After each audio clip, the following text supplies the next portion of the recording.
Nous nous trouvons ici sur la commune de Michery chez monsieur Franck Thibault qui nous accueille pour la mise en place d'une plateforme d'expérimentation sur à peu près 1,5 hectare entièrement dédiée à la conduite du tournesol bio en partenariat avec la COSEBI et l'Imagrin.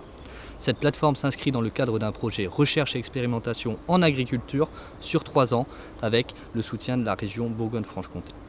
Dans ce contexte, nous avons travaillé plus précisément sur les thématiques suivantes. La sécurisation de l'itinéraire technique en AB sur les volets date de semis et choix variétal, des innovations agronomiques avec l'utilisation de mycorhizes et de biostimulants.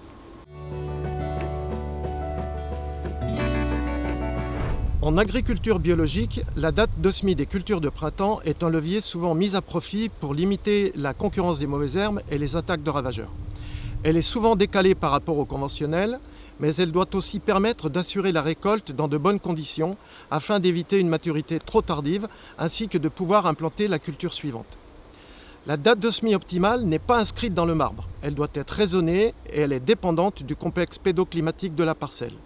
Pour choisir sa date de semis idéale, il faut prendre en compte plusieurs facteurs clés. Tout d'abord, un sol bien ressuyé avec une température atteignant 8 degrés Celsius et une profondeur de 4 à 5 cm. Une date de semis comprise entre la première quinzaine d'avril de manière à avoir un sol réchauffé et le 20 mai pour éviter les récoltes trop tardives. Et enfin, essayer de semer avant une pluie, ce qui permettra une levée rapide et homogène. La rapidité de la levée permet d'éviter les attaques de ravageurs, les oiseaux notamment.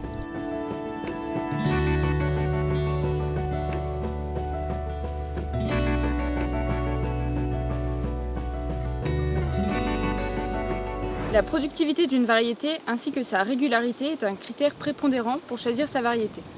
Néanmoins, il ne faut pas occulter d'autres critères agronomiques indispensables à la bonne conduite de la culture spécifique en bio.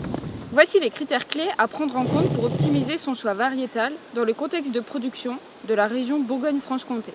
Précocité, profil sanitaire, profil d'acide gras et vigueur au démarrage. 1. Profil d'acide gras. Les organismes économiques et débouchés envisagés orientent en grande majorité vers un profil oléique.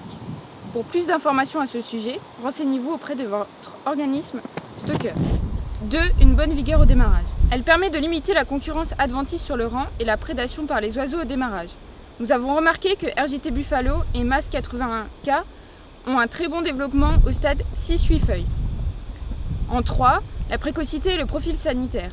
Les variétés précoces sont privilégiées pour récolter suffisamment tôt.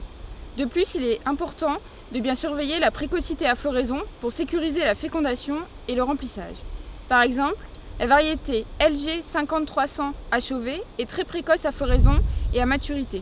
Cela permet d'éviter les risques de sclérotinia du capitule.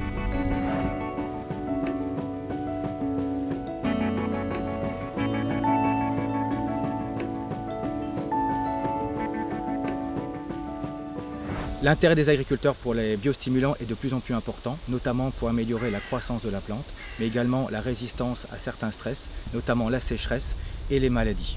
Pour ce faire, nous avons testé 4 biostimulants. Ces 4 produits ont été appliqués au stade bouton étoilé. Nous avons comparé le Kelpac, qui est un produit à base d'extrait d'algues, le Kaishi, qui est composé d'acides aminés, un biostimulant foliaire et également une préparation naturelle.